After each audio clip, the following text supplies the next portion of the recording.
Good evening. This is All India Radio and I'm Anuja Kumar with the news at 9.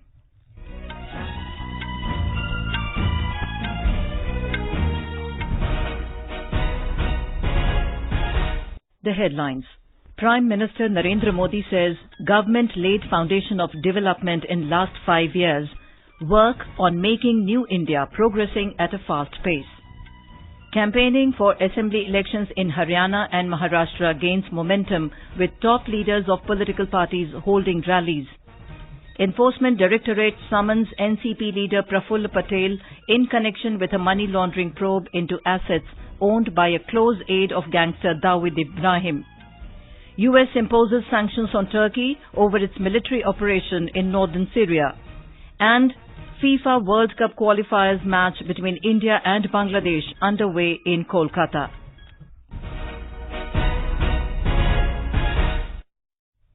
Prime Minister Narendra Modi says the government laid the foundation of development in the last 5 years and work on making new India is progressing at a fast pace. He addressed election rallies at Charkhi Dadri and Kurukshetra in Haryana today. बीते 5 वर्षों में विकास की बुनियाद हमने रखी। उस पर विकसित और सशक्त नए भारत का निर्माण का काम तेजी से शुरू हो चुका है।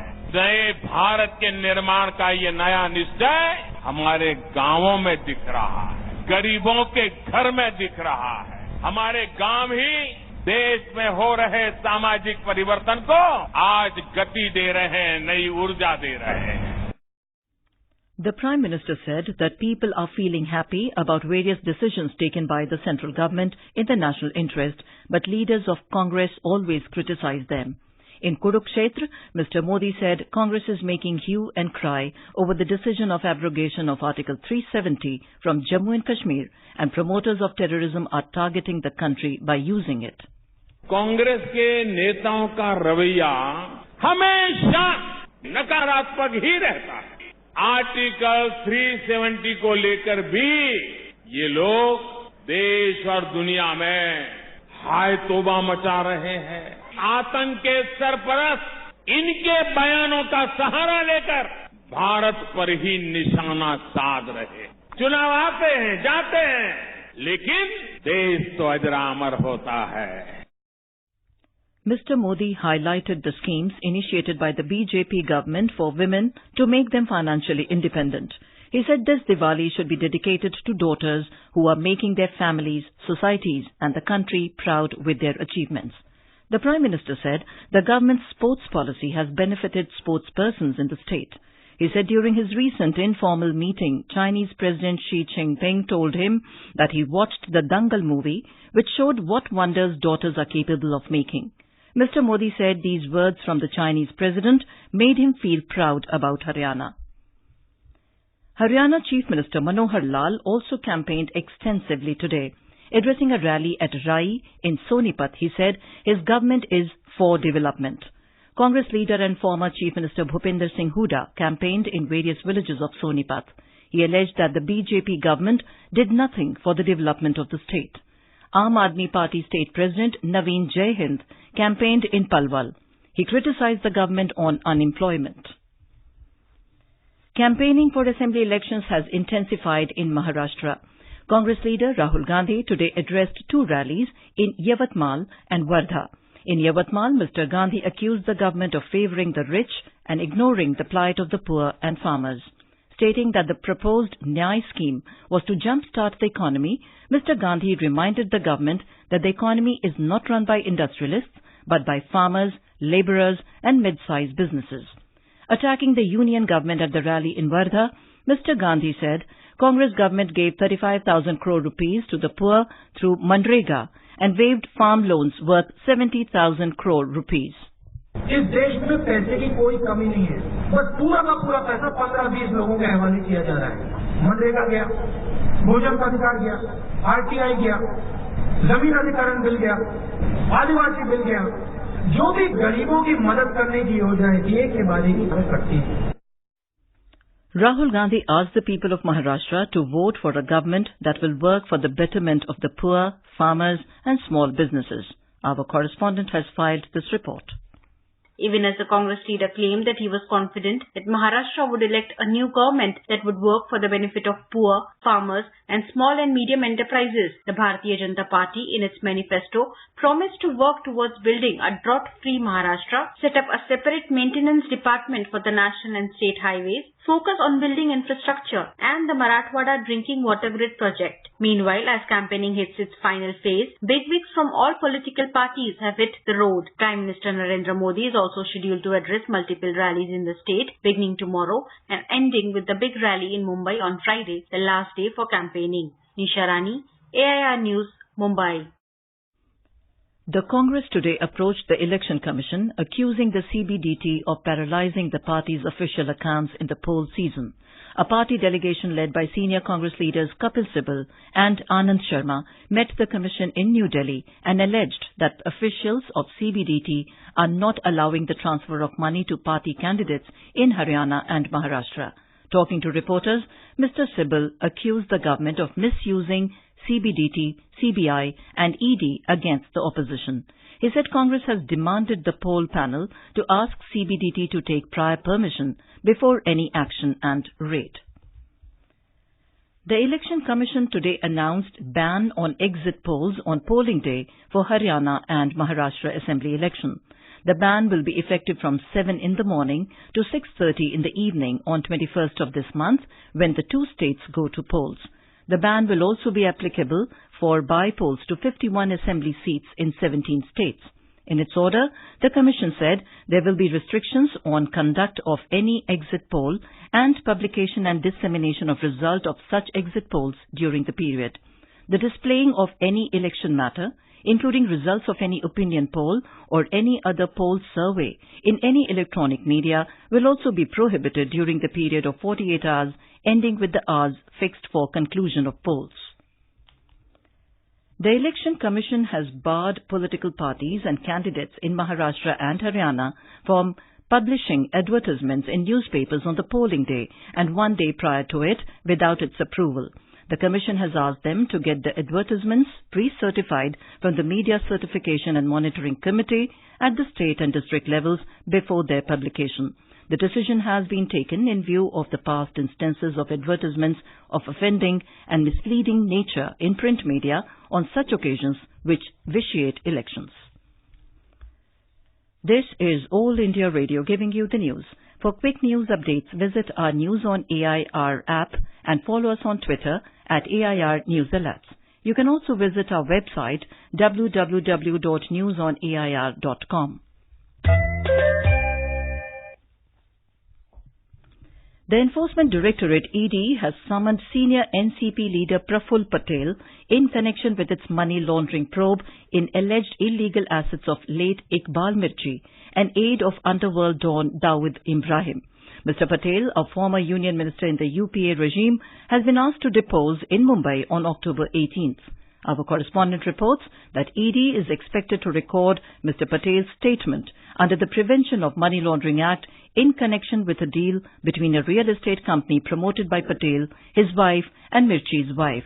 ED officials said Mr. Patel's Millennium Developers Private Limited constructed a building called CJ House in 2007 and its third and fourth floors were transferred to Mirchi's wife, Hajra Iqbal. Praful Patel has refuted the charges of an alleged land deal with Iqbal Mirchi. Addressing a press conference in Mumbai this afternoon, Mr. Patel said he is not aware of documents that media houses are talking about. Stating that all media reports are being speculative, he said neither he nor his family is involved in any property transaction with Hajra Iqbal. A Delhi court today allowed the Enforcement Directorate, or ED, to interrogate former Finance Minister and Congress leader P. Chidambaram in connection with the INX Media money laundering case. He is in judicial custody till the 17th of this month in INX Media corruption case filed by the CBI. Special Judge Ajay Kumar Kuhar allowed the ED to go to Tihar jail, where the Congress leader is lodged, to question him tomorrow and, if required, arrest him. Meanwhile, the former finance minister today sought bail from the Supreme Court in the INX Media corruption case, saying the CBI wants to keep him in custody to humiliate him. The Apex Court will hear tomorrow the arguments of Solicitor General Tushar Mehta, representing the CBI. The Supreme Court today set aside a Delhi High Court order restraining the Income Tax Department from taking any action against VVIP chopper scam accused Gautam Khaitan, against whom a separate black money case has been lodged. A three-judge bench, headed by Justice Arun Mishra, directed the Delhi High Court, which had also said that the 2016 black money law cannot be allowed to operate with retrospective effect from July 2015, to decide the matter afresh. The Apex Court's order came on an appeal filed by the Centre against the May 16th order of the High Court.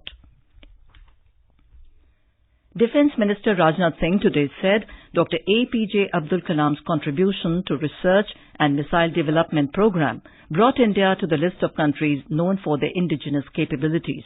Addressing Directors' Conference of the Defence Research and Development Organisation DRDO in New Delhi, Mr. Singh said DRDO has empowered the country with cutting-edge technology.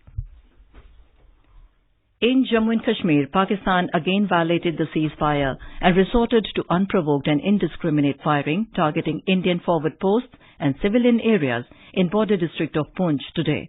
A woman resident of Noonabandi area died in the firing. U.S. President Donald Trump has said America is ready to swiftly destroy Turkey's economy in response to the NATO allies' military offensive in Northern Syria. President Trump's statement comes after he imposed sanctions on Turkish ministries and senior officials, proposed to raise steel tariffs and end negotiations on a $100 billion trade deal with Ankara. He said this order will enable the U.S. to impose powerful additional sanctions on those who may be involved in serious human rights abuses, obstructing a ceasefire, preventing displaced persons from returning home, forcibly repatriating refugees, or threatening the peace, security, or stability in Syria. Vice President Mike Pence said the president also phoned his Turkish counterpart, Recep Tayyip Erdogan, to demand an immediate truce. The Turkish offensive, which began last week, aims to push the Kurdish-led Syrian Democratic Forces SDF from the border region. Turkey considers the biggest militia in the SDF a terrorist organization. The Turkish government wants to create a safe zone in the area where it can resettle up to 2 million Syrian refugees currently in Turkey. According to the United Nations, dozens of civilians have been killed in the operation so far, and at least 160,000 have fled the area. Meanwhile, Russia has said it will not allow clashes between Turkish and Syrian forces.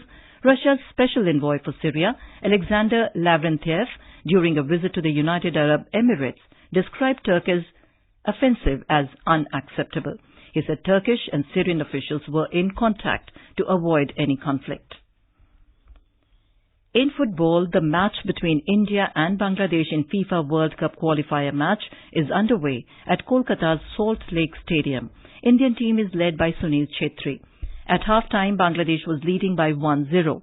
The goal was scored by Saaduddin in the 42nd minute. The Indian Railways today started 9 Seva service trains to connect small towns with their closest major cities. The service will ease the hassle of travelling for daily passengers.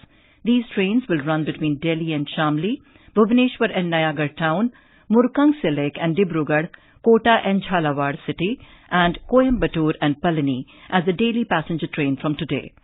Seva trains between Vadnagar and Mehsana, Asarwa and Himmatnagar, Karur and Salem, and Yaswantpur and Tumkur will operate 6 days a week. Minister of Railways Piyush Goyal flagged off the Seva service train between Delhi and Shamli at New Delhi and other trains through video conferencing. And now, before we end the bulletin, the headlines once again. Prime Minister Narendra Modi says government laid foundation of development in last 5 years. Work on making new India progressing at a fast pace. Campaigning for assembly elections in Haryana and Maharashtra gains momentum, with top leaders of political parties holding rallies. Enforcement Directorate summons NCP leader Praful Patel in connection with a money laundering probe into assets owned by a close aide of gangster Dawood Ibrahim. US imposes sanctions on Turkey over its military operation in Northern Syria. And FIFA World Cup qualifiers match between India and Bangladesh underway in Kolkata. And that is all in the news at 9. Good night.